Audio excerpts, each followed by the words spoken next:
Muito bem, sejam todos bem-vindos. Vamos iniciar um vídeo especial aqui no nosso canal do YouTube. Quem vos fala? Fábio Figueiredo, Vlad, como o pessoal me conhece na internet. Sou trader desde 2006, 2007. Na realidade, iniciei minha carreira de maneira mais dedicada e profissional, vamos assim dizer. E cá estamos para compartilhar um pouquinho da minha visão de mercado, que mistura análise técnica, estatística, ciclos. Se você gosta desse tipo de conteúdo, não deixe de dar like e de se inscrever no canal para que o intervalo de um vídeo ao outro diminua. Fechado? Muito bem, então nesse vídeo aqui eu vou falar do Ibovespa, dólar, juro futuro, enfim, vou dar um giro no mercado. O último vídeo que a gente fez aqui foi aproximadamente no começo do mês de maio, agora a gente está no dia 21 para o dia 22 de maio de 2023 e assim a gente atualiza os movimentos do mercado. Fechado? Eu quero compartilhar minha tela já com um estudo que eu tinha apresentado no início do ano, né? Esse gráfico aqui aos colegas, aos amigos que já me acompanham, né? É o Ibovespa sem a tendência, né? Então o movimento do mercado, né? De um ativo, de um índice, ele é composto por por variáveis diferentes, né? Então a gente tem a tendência, a gente tem o ciclo, a gente tem a sazonalidade e até mesmo o próprio ruído do mercado. Esse gráfico aqui é exatamente o Ibovespa sem a tendência, certo? Aqui a gente estava em dezembro de 2022 e em janeiro eu fiz essa apresentação para os meus alunos, né? Fechado. Quais eram os objetivos do mercado ao longo do ano, né? Então, aqui, ó, no próximo slide, isso aqui era com dados de dezembro de 2022, o que esperar para o ano de 2023, certo? Na ocasião, eu coloquei aqui esse gráfico sem tendência, denunciava 104 como a região de suporte bem relevante do Ibovespa. Se o mercado não conseguisse se segurar de fato naquela região, a gente teria 91 e 78 mil pontos, né? E para cima, as resistências estariam em 117 e 130 mil pontos, certo? Eu tenho aqui esse gráfico atualizado. Eu vou compartilhar aqui com vocês o gráfico do Ibov sem a tendência, né? O Ibov The Trend é o termo aí que a gente utiliza, né? Então, veja o que aconteceu.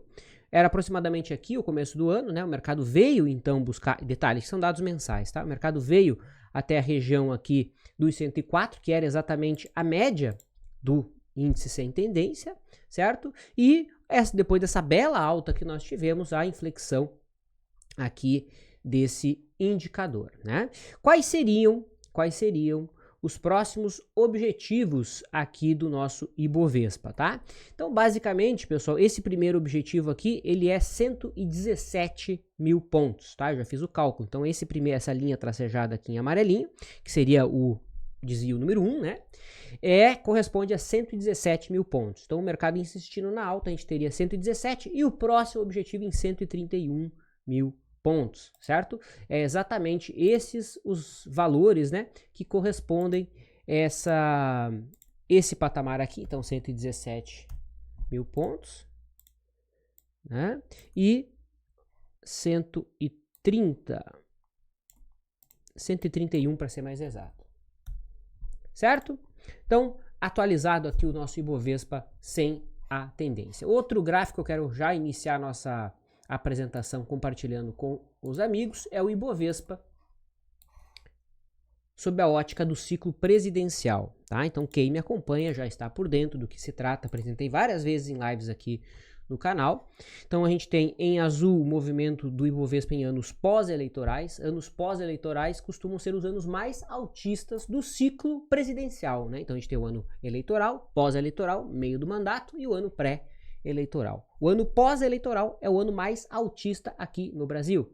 Lá nos Estados Unidos, de maneira curiosa, eles estão vivendo 2023 como o ano pré-eleitoral, né? Eleições deles é ano que vem. E curiosamente, o ano mais altista do ciclo presidencial americano é o ano pré-eleitoral. Então a gente tem uma confluência, isso acontece duas vezes na década sim, década não, né? Melhor, falha um ciclo, né? Não é toda vez que a gente tem exatamente isso acontecendo. Aqui, o que nós temos em azul, desculpa? A gente tem o Ibovespa, né? Em anos pós-eleitorais. E em vermelho, a gente tem o Ibovespa esse ano, tá? Então, o que era esperado? Que o mercado fizesse um fundo em março e fizesse um movimento de alta até maio e depois lateralizasse. O mercado atrasou um pouquinho com esse fundo, né? Esse fundo foi acontecer exatamente no final de março e não no começo de março, como era esperado, mas a alta veio. A alta foi um pouco mais truncada e ela veio, tá? Vejam que interessante. O topo esperado por esse ciclo seria aqui no começo de maio, né? Ou seja, a gente tá nessa janela. Lembrando que não é uma coisa exata, né? Nossa, exatamente do mesmo dia do esperado. Não, é uma janela de tempo. Vejo que o fundo esperado demorou algumas semanas para acontecer, né? Então, ou seja, não me estranharia o Ibovespa demorar algumas semanas para montar esse suposto topo que é esperado em anos pós-eleitorais para uma lateralização. Então, sob a ótica do ciclo presidencial, a gente estaria esperando uma lateralização do mercado, uma lateralização mais longa. Aí você vai me dizer, pô, mas você não tinha acabado de falar dos 117 mil pontos? Pois é, o mercado pode buscar esses 117 mil pontos, mas de uma maneira mais arrastada e não como foi essa porrada até agora. Fechado? Então aqui 2 dados que eu queria compartilhar com vocês. Agora eu já posso trazer o Ibovespa. Vamos começar pelo gráfico mensal, né, em que a gente tem o Ibovespa ainda de lado, né, uma grande lateralização que já perduram aí várias e várias barras, correto? A gente teve uma barra bem forte vendedora aqui no mês de fevereiro. E a princípio, para quem especialmente trabalha no intraday, né, sabe que esse tipo de barra, quando ela acontece, se ela não tem continuidade imediatamente, o mercado tende a buscar a abertura dela. Então, nesse primeiro momento, a gente teria um objetivo de curto prazo aqui no 112, né? Então, barras grandes, ó, a abertura dessas barras, elas costumam ser objetivos importantes. Façam os seus testes, procurem barras grandes aí nos gráficos de vocês, independente do prazo, e vejam como a abertura dessas barras costumam servir como resistência ou suporte, né, se for uma barra compradora, certo? Inclusive a gente teve exatamente isso acontecendo no gráfico diário, né? Então aqui num prazo mais curto a gente já poderia colocar a região dos 113 mil pontos, como um objetivo aqui observando o gráfico mensal. Veja que a região dos 117 que a gente viu no Ibovespa sem a tendência bate aproximadamente com esses topos aqui, né, de abril do ano passado e outubro também do ano passado. Vamos agora para o gráfico semanal, tá? Então aqui a gente tem o gráfico semanal do Ibovespa, tá? Obviamente também dentro de uma lateralização, mas aqui a gente consegue ver um pouco mais de detalhe e já observa o quê? Um zigue-zague ascendente. Vocês lembram que aberturas de barras grandes costumam ser zonas de resistência ou suporte? Se for uma barra branca, é suporte. Olha aqui, a abertura de barra grande acabou sendo... Faltou um titiquinho aqui, né? Faltou poucos pontos, né, para o mercado de fato interpretar como suporte aqui, mas foi basicamente algo nesse sentido. Isso aqui no intraday funciona demais, pessoal, tá? E aqui o gráfico diário do nosso Ibov, tá? Em que o mercado está indo lá buscar a zona de resistência, não tem mais nenhuma resistência importante. É interessante colocar que essa correção ABC que a gente chegou a levantar como hipótese, ela não se fez presente, né? Porque o mercado retomou a tendência. Se o mercado tivesse feito um zigue-zague para baixo, isso aqui teria sido uma correção ABC. E essa dificuldade de contar ondas, ela é ainda mais complexa quando o mercado está dentro de lateralizações, tá? Mas vamos lá, o que a gente teve aqui acontecendo no gráfico diário, pessoal? A gente teve o mercado, primeiro, chegando na abertura daquela barra do dia 11 de abril, que foi a grande barra que iniciou a tendência do Ibov no gráfico diário. Ela foi bem truncada, né? Por que ela foi bem truncada? Porque ela não teve continuidade. No entanto, o mercado acabou se segurando na abertura dela como suporte, ó. Tá?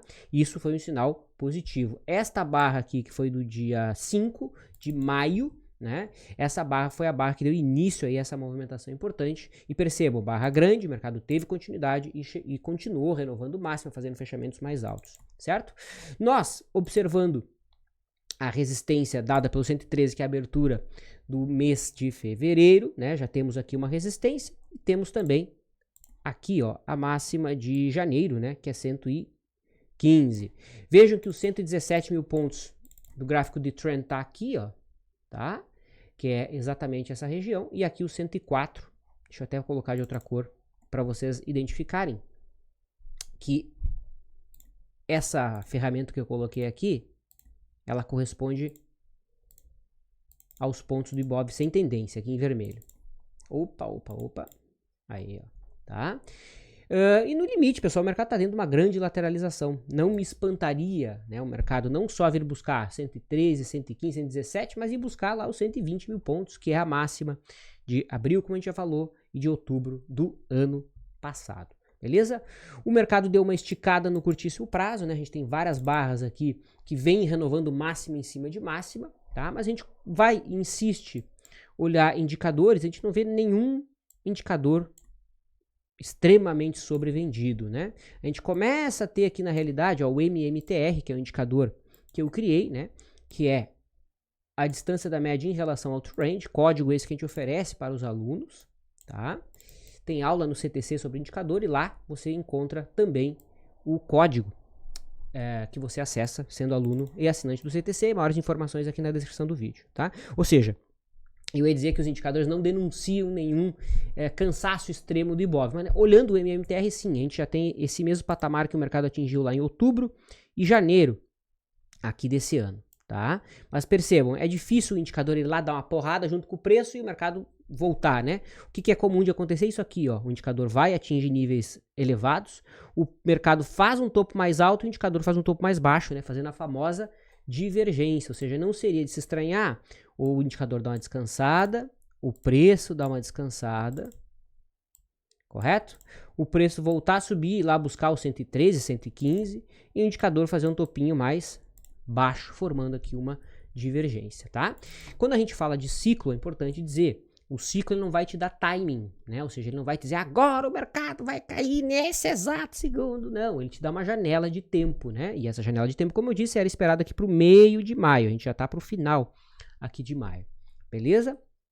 Então, tá algumas barras atrasadas aqui, né? Ou seja, mas pela contagem de tempo a gente estaria esperando um topo por esse ciclo. E é óbvio que o ciclo pode falhar ou demorar várias e várias semanas para voltar a se alinhar. Tá certo? Olhando o price action aqui do Ibov, o mercado segue altista, não tem no momento nenhum sinal de correção. Nenhum sinal de correção. Pode ser que venha na segunda-feira, na terça, pode ser que o mercado suba em linha reta. O fato é mais provável o mercado continuar subindo do que cair forte, porque não tem sinal, tá? Então, enquanto não tem sinal, trabalhar contra isso é dar soco em ponta de faca, beleza? Para quem gosta, é possível também fazer projeção de Fibonacci, ó, você pode pegar tanto esse pivô de alta que o mercado fez, isso aqui é um pivô de alta, né? Então, você pode projetar assim e perceber que a linha 112 ó, já tem objetivo. Essa é uma forma de você fazer a projeção de Fibo. E a outra maneira, que também não seria equivocada, seria projetar toda essa perna aqui, ó, essa 1, 2, 3, né? Ó, pego daqui e projeto do fundo. Olha que coisa interessante, dá basicamente no mesmo ponto, né? Então, essa região aqui, ó, entre 111 e 112,700 também é uma região de objetivo. Então, olha quantas regiões, quantos objetivos de ferramentas diferentes batem ali, né? 111,600, 112,700, 113, 114 e pouco, né? Então, essa aqui é uma região muito forte de resistência. Não parece, mas, poxa, é 5%, né? De uma região muito complexa. Ou seja, quem não aproveitou o movimento de alta, buscar agora uma entrada realmente fica bem, bem complexo. Tá bom? Vamos falar do dólar? Então, a gente pode falar aqui do dólar futuro, tá? Vamos primeiro para o gráfico limpo, fazer a mesma rotina que a gente fez. Sempre que você vai olhar gráfico do dólar de longo prazo, Ctrl K, você tem que tirar a taxa de juros, tá? Muito bem. Lembrando que isso aqui é gráfico perpétuo, que cola um contrato no outro. Aqui a gente tem o mensal do dólar, tá? No momento, o dólar tá deixando aqui mais uma barra de dúvida, né? Óbvio, aqui a gente está no meio do mês, o mês não fechou ainda, mas a barra do mês passado foi uma barra de sombra inferior. Tá? O mercado teve o menor fechamento aqui das últimas, quantas barras? 9, 10 barras, tá? Mas foi com uma barra de dúvida e até o momento não está tendo continuidade. No momento está com uma barra de dúvida no mensal, faltando 2 semanas para o mês fechar. No gráfico semanal, tá? Fica mais fácil a gente ver uma tendência de baixa, né? Médias inclinadas aqui para baixo, certo? Dentro dessa lateralização de prazo maior. E no gráfico diário, fica ainda mais interessante a gente observar esse movimento, porque aqui no diário a gente já começa a ver a possibilidade de um fundo duplo, né? Ó, a gente tem um fundo aqui nesse patamar e um fundo aqui nesse patamar. O ponto de compra agressivo desse fundo duplo foi aqui, né? Na superação da máxima desta barra, certo? Foi na quarta-feira, tá? E o mercado agora vai brigar com essa linha de tendênciazinha mais curtinha que ele está conseguindo romper, que ele conseguiu romper na sexta-feira, certo? Em termos de volume, o dólar apresentou volume na média, né? Não foi nada absolutamente astronômico, mas o mercado começa a dar sinais aqui de descanso, né? Ou seja, o mercado teve uma bela queda aí, né? Tipo, chegou a cair 10, 11, 12% aqui desde o topo formado, lembrando que pro dólar, uma moeda, isso é bastante, tá? E agora o mercado já começa a fazer aqui o que os grafistas chamam de fundo duplo, que é o inicial sinal de reversão, né?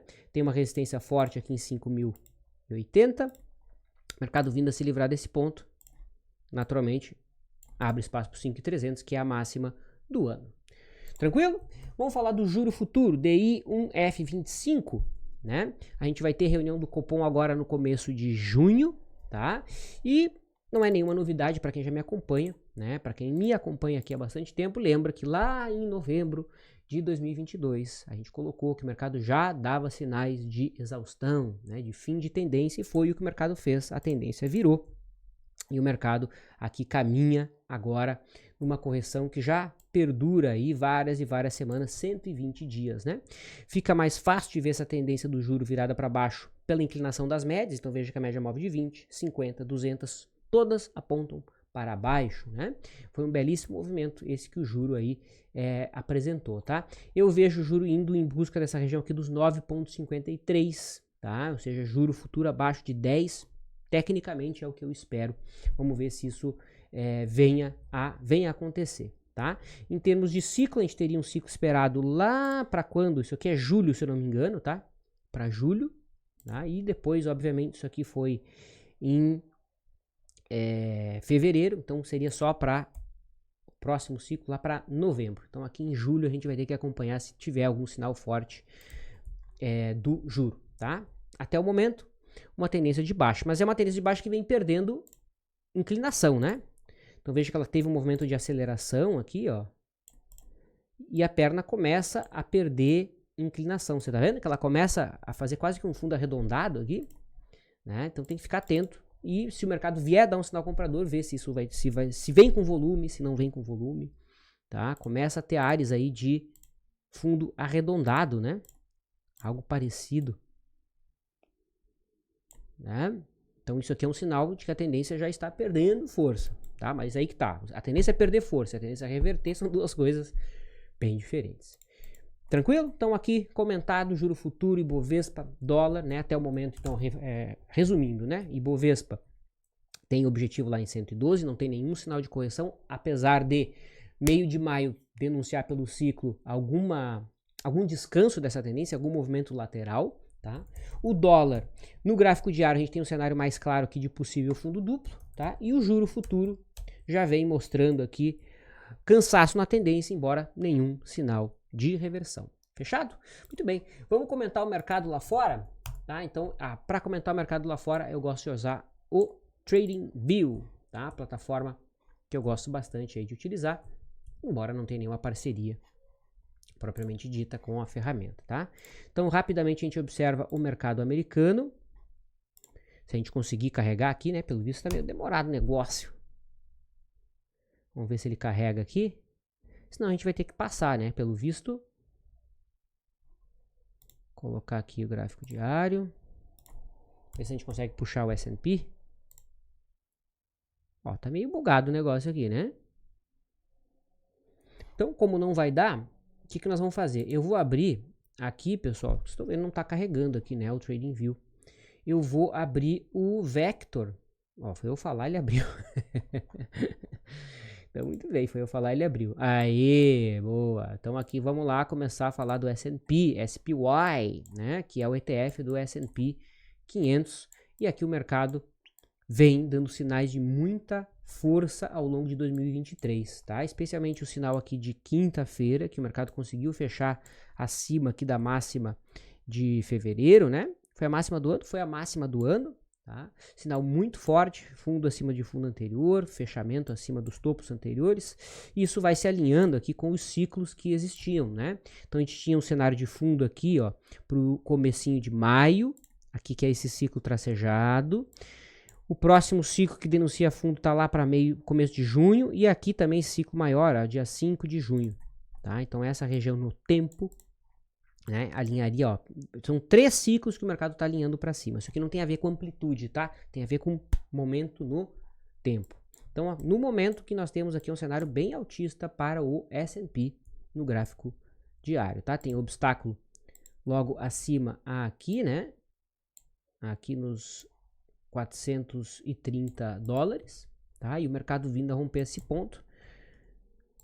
A resistência mais forte realmente fica lá no topo histórico, que é a máxima do ano passado, tá? O Dow Jones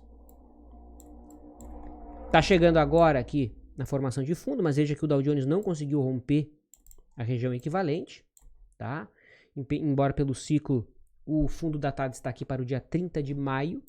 E o QQQ, que representa a Nasdaq, é sem sombra de dúvidas o mercado mais forte no momento.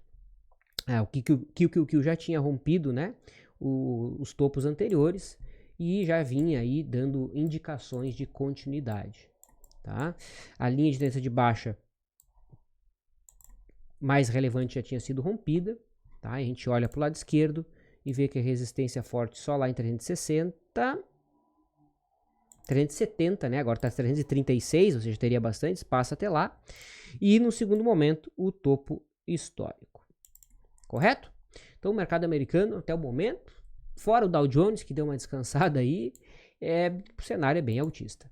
Vamos falar do Bitcoin? Então, BTC USD, qual que a gente pega aqui? Vamos pegar o da Binance. Tá? Então, aqui a gente tem o Bitcoin corrigindo dentro de uma tendência que vinha de uma tendência de alta e agora o mercado começa a dar indicativos de reversão de tendência, tá? Para quem gosta aí de figuras, me lembra aqui um ombro, cabeça, ombro. Eu já tinha feito uma leitura do Bitcoin, deixa eu só ver, aqui ó, em que eu tinha colocado a hipótese do mercado ter feito aqui o encerramento do ciclo de Elliott, né? Então esse movimento de alta aqui aconteceu de novembro até agora, até abril, teria sido uma onda A.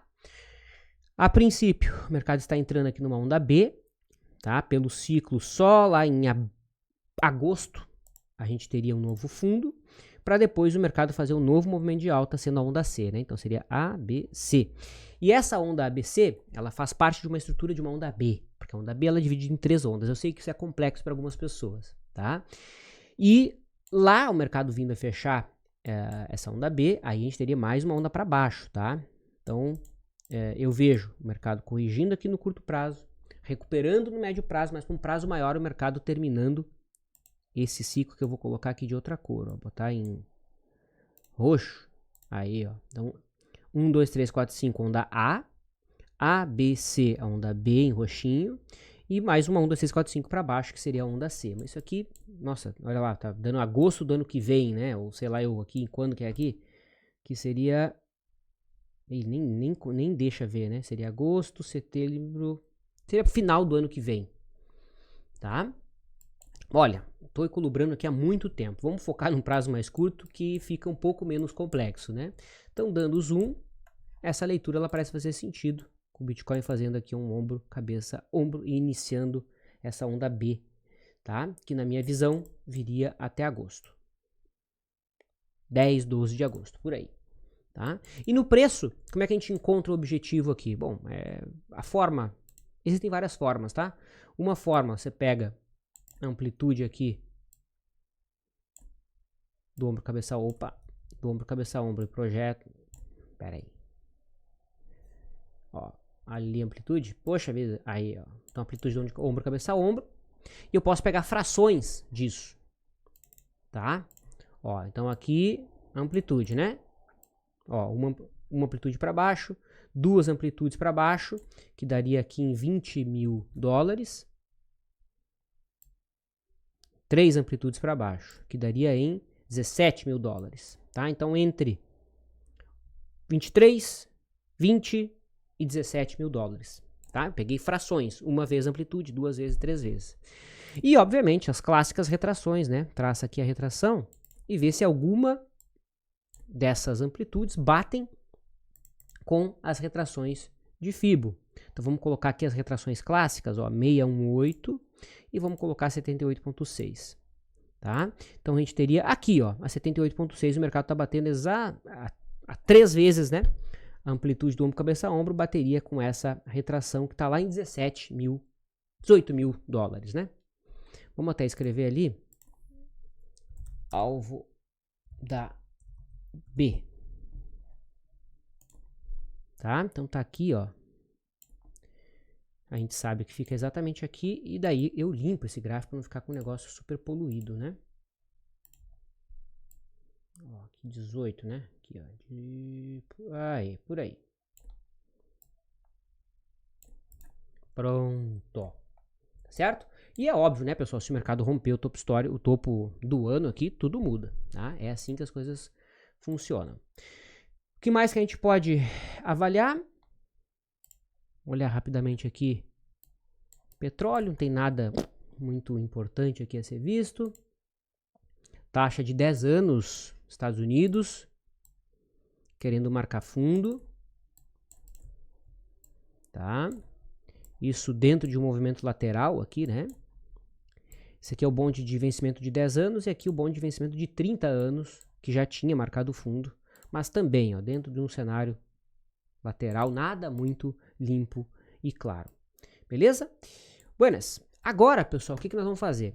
Agora, eu vou comentar aqui 3 ativos que eu tinha prometido que eu faria pra galera do Instagram, que comentou lá no Instagram. Eu vou iniciar comentando esses 3 ativos. E um dos mais, óbvio, vou pegar os mais pedidos, já tá minha lista aqui. Eu vou comentar sobre a Petrobras, tá? Então aqui a gente tem o gráfico da Petro. Agora eu tive que colocar de novo a taxa de juros, né? Então aqui a gente tem o gráfico da Petro. A Petro fez um belo movimento nas últimas semanas. Conseguiu romper essa região aqui dos 24 e pouco, com essa barra fortíssima. Quando vocês veem, pessoal, esse tipo de barra aqui, ó, o que essa barra tem de especial? Ela não só rompe a resistência, né, ela fecha acima dessas máximas, mas ela engole barras anteriores. Tá vendo que ela engole a barra, essa aqui do dia 9, do dia 10, do dia 9 e do dia 8? Ela engoliu, né? E esse tipo de barra, que o Walbrook chama de outside bar, é um dos sinais mais fortes existentes, tá? Tanto o sinal dela como a frustração dela. Por exemplo, ó, um sinal muito forte também, ó, aqui, ó, que foi uma outside bar, essa barra preta aqui, ó, concorda? Essa barra preta aqui, ela engoliu a anterior.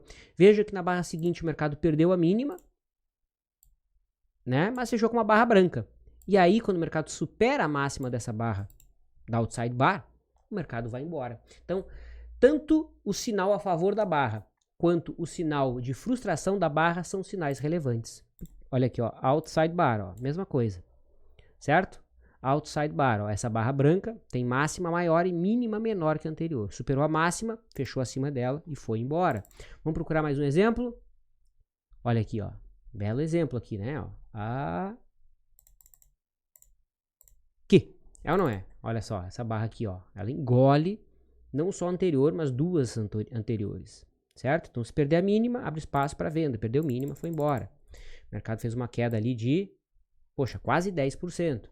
Vamos ver só mais um exemplo aqui, né? Bem fácil de ver, ó. Certo? Então, outside bar. Acho que isso aqui dá até para programar fácil aqui, né?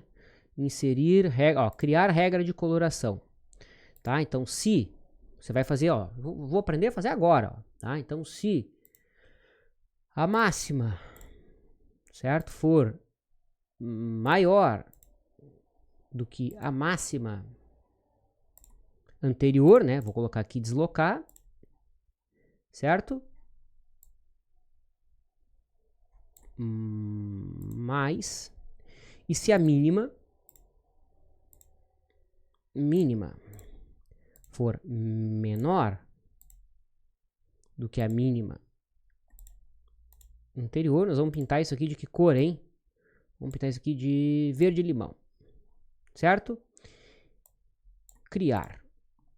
Ixi, não existem regras definidas. Como não existe regra? Ah, eu tenho que dar mais aqui? Não. Tem que inserir regra. Aí, beleza. Então, criar regra. Outside test. Nome inválido. Pronto. Agora, olha aí, ó. Tá? Então, aqui ele já desenhou todas as outside bars para nós, ó. Olha aí, deu certinho. Certo?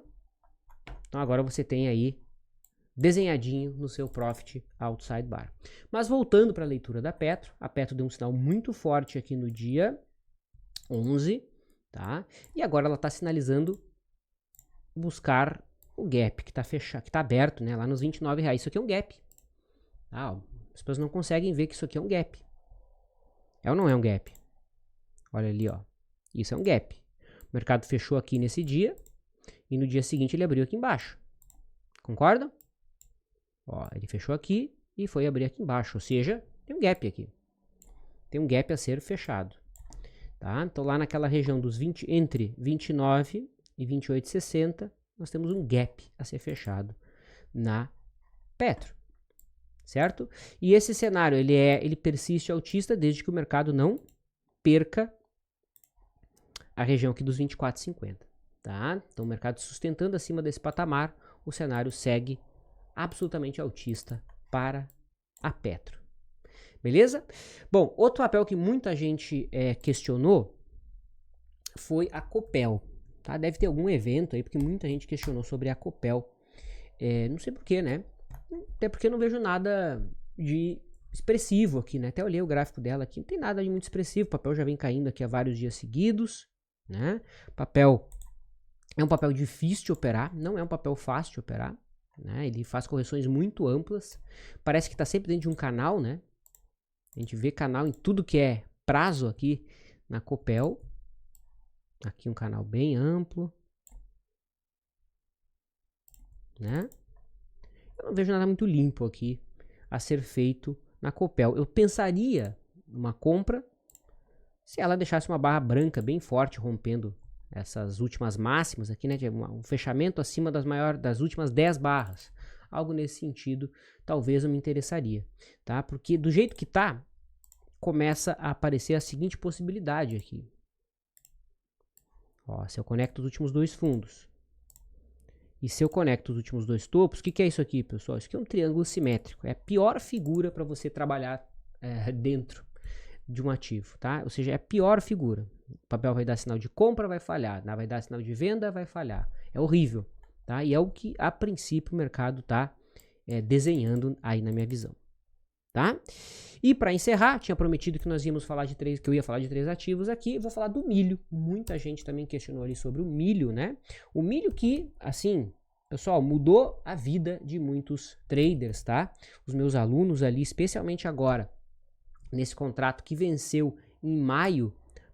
Sério, pessoal, teve gente que, assim, mudou a vida, tá? Mudou a vida. Foi uma operação, tá? Que gerou aproximadamente 30 pontos de lucro. Para quem não tem noção o que significa 30 pontos de lucro no milho, eu vou mostrar para vocês como é que se calcula isso, tá?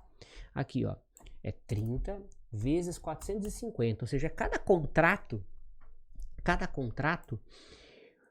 foi-se embolsado R$13.500, tá? Isso com a estratégia, uma das estratégias mais simples possíveis, seguidoras de tendência, que a gente ensina ali no nosso treinamento, tá? Que é o treinamento de commodities, está disponível no site. Entre ali no site fabiofigueiredo.com, certo? Conheça os nossos treinamentos, tá? A gente está com os treinamentos abertos, você não precisa mais esperar a turma fechada, tá? O treinamento de commodities está aqui, certo? Commodities Express, eu falo especialmente do milho e do boi gordo, que são as commodities que possuem bastante liquidez aqui no Brasil.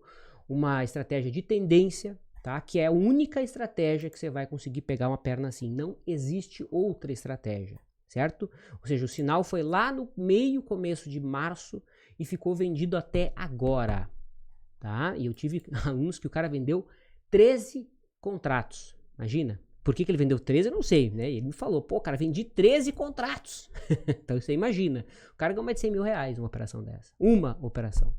Tá? Obviamente, teve uma fase difícil, né? Passou-se mais de um ano ali, uma fase bem complicada para operar o milho, mas que foi devidamente reembolsada, vamos assim dizer, pela estratégia. Beleza? Então, convido você a conhecer ali o treinamento. Mas, para a gente avaliar o milho, a gente tem que olhar aqui o gráfico CCMFUT, tá? Que é um contrato, que é um gráfico que cola um contrato no outro, né? Porque o milho, o contrato que venceu agora em maio foi o K. O próximo contrato é o U, o contrato mais líquido, né? O contrato de setembro, ó. Certo? Esse aqui é o contrato U. Mas para avaliar o gráfico o prazo mais longo, é bom olhar o FUT, tá? Então tá aqui o gráfico do FUT, né? que o mercado deu essa queda vertiginosa, tá? Então aqui o mais provável é o mercado diminuir o ângulo dessa queda. Então perceba que foi aqui uma queda de bang jump, né? Então, se o mercado seguir em tendência, é mais provável que essa tendência diminua o seu grau, tá? Evite operar na compra, tá? Muito mais difícil ganhar dinheiro aqui operando na compra desse mercado. Esse é um mercado muito sazonal, muito cíclico e muito direcional, tá? Então aqui qualquer sinal de venda, você aproveita e faz o trade na venda, tá? Não opere contra a tendência em ativos relacionados a commodities. Evite, tá? Então, especialmente papéis de commodities, evite operar contra a tendência. Só isso, se vocês seguirem, vocês já vão estar numa posição bem melhor na estatística aí dos traders brasileiros, tá? Mas, enfim, o que nós podemos falar do milho aqui? Não tem muito o que falar, né? O mercado caiu em linha reta, tentou marcar um fundinho aqui na sexta-feira, mas o que adianta fundinho de sexta-feira? Olha aí o gráfico semanal, né? Olha aí o gráfico semanal. Cara, forte tendência de baixa. Ah, pode ser que recupere um pouquinho. Tá fora da banda de 2 desvios. Talvez isso esteja acontecendo mesmo. Olha ali, ó. Né? Pode ser que o mercado venha a se recuperar um pouco, mas é complicado ganhar dinheiro contra a tendência em commodities, em papéis relacionados a commodities. Tá? Então, por isso, se o mercado vai corrigir, deixa ele corrigir. Espere o sinal na venda para atuar. Tá bom? E, no momento, o mercado está sugerindo algum descanso, mas nada muito expressivo, na minha visão, tá? Gráfico semanal. Vamos traçar alguma correção, uma retração aqui para ver o que a gente encontra? Olha ali, chegou numa retração importante. Realmente, essa região aqui dos 56, 57 é uma região de suporte bem importante, tá? Ó, porque a gente tem a retração de 61,8 aqui, né, dessa perna, que iniciou em abril de 2019, e essa outra que iniciou em junho de 2017, que é a metade dela, né? Então ali realmente é uma região esperada de descanso, tá? Mas o mercado vindo a perder esse ponto, a gente deve ver o milho aí na região dos 50, 45 reais, muito provavelmente. Fechou? Então é assim que a gente encerra esse nosso vídeo especial aqui no canal. Tá? Eu espero ter sido útil a todos e convido você a se inscrever aqui no canal para não perder nenhum tipo de informação. Ótima semana a todos e a gente se vê por aí.